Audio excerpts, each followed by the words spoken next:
తర్వాత క్లాస్లోకి వెళ్ళాం. మన సబ్జెక్టు పేరు ఏంటండి? తెలంగాణ ఉద్యమం రాష్ట్ర ఆవిర్భావం.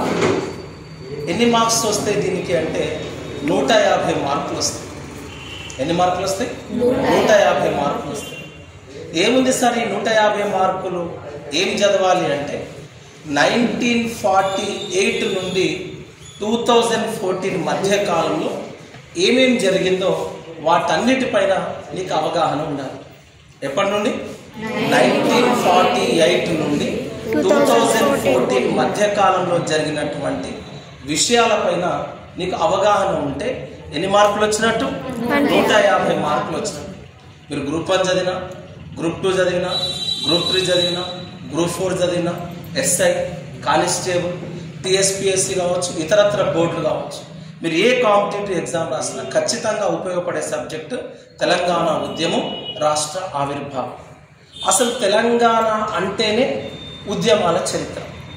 సో ఏం ఉద్యమాలు నేర్చుకోవాలా సార్ అంటే, ఫర్ ఎగ్జాంపుల్ మీరు చిన్నప్పటి ఇండియన్ హిస్టరీ నేర్చుకుంటారు హై స్కూల్లో. అవునా?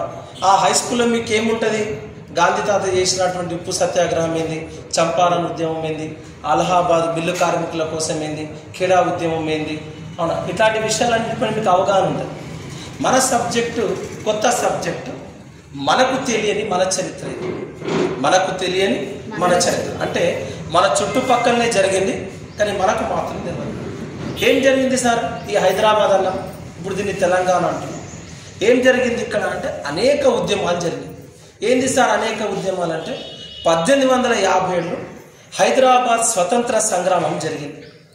ఆ తర్వాత జైన్ ఇండియా ఉద్యమం జరిగింది, ఆర్య సమాజ్ ఉద్యమం జరిగింది, ఆది హిందూ ఉద్యమం జరిగింది, పత్రికల ఉద్యమం జరిగింది, గ్రంథాలయ ఉద్యమం జరిగింది, వందే మాతర ఉద్యమం జరిగింది.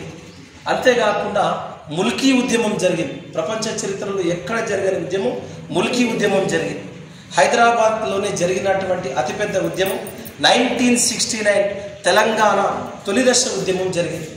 ఇదే తెలంగాణ గడ్డపైన తెలంగాణ మలిదశ ఉద్యమం జరిగింది. ఇదే తెలంగాణ నల్గొండ, కరీంనగర్ లాంటి ప్రాంతాలు తెలంగాణ రైతాంగ సాయుధ పోరాటం జరిగింది. ఇవన్నీ కూడా తెలంగాణ గడ్డపైన జరిగినటువంటి ఉద్యమాలు. సో వీటన్నిటిపైన నీకు అవగాహన ఉండాలి. అవునా? ఆది హిందూ ఉద్యమం అనగానే భాగ్యారెడ్డి వర్మన, అవునా? ఆ గిరిజన ఉద్యమం అనగానే కొమరం భీం రామ్జీ గోండు అన, ముల్కీ ఉద్యమం అనగానే మహారాజా కిషన్ ప్రసాద్ అన, 1857 హైదరాబాద్ స్వాతంత్ర ఉద్యమం అనగానే తుర్రేబాస్ ఖాన్ అనగల, 1969 తెలంగాణ తొలిదశ ఉద్యమం అనగానే ఇక్కడ మరి చెన్నారెడ్డి, కేవీ రంగారెడ్డి, వీళ్ళందరి గురించి మీకు అవగాహన ఉండాలి. తెలంగాణ మరిదశ ఉద్యమం అనగానే ఇప్పుడున్నటువంటి సకల జనుల సమ్మె, మిలియన్ మార్చ్, వీటన్నిటిపై నీకు ఏముండాలి? అవగాహన. ఇవన్నీ తెలిస్తే నీకు ఎన్ని మార్కులు వచ్చినట్టు? 150 మార్కులు వచ్చినట్టు. ఇది టఫ్ సబ్జెక్ట్ కాదు, అత్యంత ఈజీ సబ్జెక్ట్ మనది. ఎందుకు సార్ అంటే మన చుట్టూ జరిగినటువంటి ప్రాంతాలు, ప్రదేశాలు, వ్యక్తులు, వాళ్ళకు సంబంధించినటువంటి టాపిక్ ఉంటుంది తప్ప కొత్త సబ్జెక్ట్ ఏమి ఉండదు. ఇప్పుడు గ్రంథాలయ ఉద్యమం అంటాం అంటే తెలంగాణలో ఎక్కడ ఏ గ్రంథాలు వచ్చినాయి. పత్రికల ఉద్యమం అంటాం, తెలంగాణలో ఏ పత్రిక ఎప్పుడు స్థాపించింది. ఆది హిందూ ఉద్యమం అంటాం, ఆది హిందూ ఉద్యమం తెలంగాణలో ఎవరు ప్రారంభించారు. ఆది హిందూ ఉద్యమంలో మనం భాగ్యారెడ్డి వర్మ అంటాం. భాగ్యారెడ్డి వర్మతో పాటు ఎవరు ఈ ఉద్యమంలో పాల్గొన్నారు? అవును. ఇప్పుడు తెలంగాణ రైతాంగ సాయుధ పోరాటం అంటాం. తెలంగాణ రైతాంగ సాయుధ పోరాటం అనగానే ఈ ఉద్యమాన్ని ఎవరు చేశారు? రావి నారాయణ రెడ్డి కావచ్చు, బద్దం ఎల్లారెడ్డి కావచ్చు, మక్తూర్ మొహినుద్దీన్ కావచ్చు, చాకలి ఐలమ్మ కావచ్చు, దొడ్డి కొమరయ్య కావచ్చు, వీళ్ళందరూ మనకు తెలుసుకోవాలి. ఇప్పుడు చాకలి ఐలమ్మ విగ్రహం ప్రతి గ్రామంలో కనిపిస్తుంది. దొడ్డి కొమరయ్య అందరూ తెలిసిపోయాడు. అవునా? 4వ తరగతి పుస్తకంలో చాకలి ఐలమ్మ గురించి, 8th క్లాస్ సోషల్ టెక్స్ట్ బుక్లో మక్తూర్ మొహినుద్దీన్ ఫోటో ఉంది, రావి నారాయణ రెడ్డి ఫోటో ఉంది, బద్దం ఎల్లారెడ్డి ఫోటో ఉంది.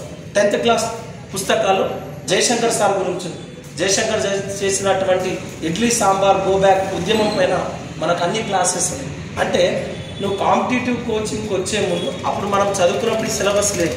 ఇప్పుడు సిలబస్ అంతా మారింది. ఈ సిలబస్ అంతా మారింది. 4వ తరగతి నుండి 10th క్లాస్ వరకు ఉన్నటువంటి ప్రతి విద్యార్థికి తెలంగాణ ఉద్యమం పైన ఎంతో కొంత అవగాహన. మా పాపని నాకు చెప్తుంది, నీకు చాకలి ఐలమ్మ ఎవరో తెలుసా అంటే నాకు తెలియదని నేను తెలంగాణ ఫ్రీడమ్ ఫైటర్ అని అంటాను. ఏమన్నది? తెలంగాణ ఫ్రీడమ్ ఫైటర్ అని. అప్పుడు నీకు ఫ్రీడమ్ ఫైటర్ అంటే ఎవరు తెలుసు? ఝాన్సీ లక్ష్మీబాయి, తాత్యా తోపే, నానా సాహెబ్, మంగళం పాండే, బహదూర్ షా, బేగం హజరత్ మహల్, చంద్రశేఖర్ ఆజాద్, భగత్ సింగ్, సుఖ్దేవ్, రాజ్గురు, నేతాజీ సుభాష్ చంద్రబోస్, గాంధీ తాత, మహాత్మా గాంధీ, సర్దార్ వల్లభాయ్ పటేల్, వీళ్ళు చెప్పేవాళ్ళు. కానీ ఇప్పుడు స్కూల్ ఉన్న పిల్లలు కూడా రావి నారాయణ రెడ్డి గురించి చెప్తున్నారు. అంటే ఇది మనకు తెలియని మన చరిత్ర ఇప్పుడు మనం కొత్తగా నేర్చుకుంటాం. సో మన అవసరం ఏంది? మన జాబ్ని డిసైడ్ చేసేటటువంటి మార్క్స్ ఎక్కడున్నాయి? మన సబ్జెక్ట్లో. సో కాబట్టి వినేటప్పుడే మంచిగా వినండి. Okay, right. అప్రిషియేట్.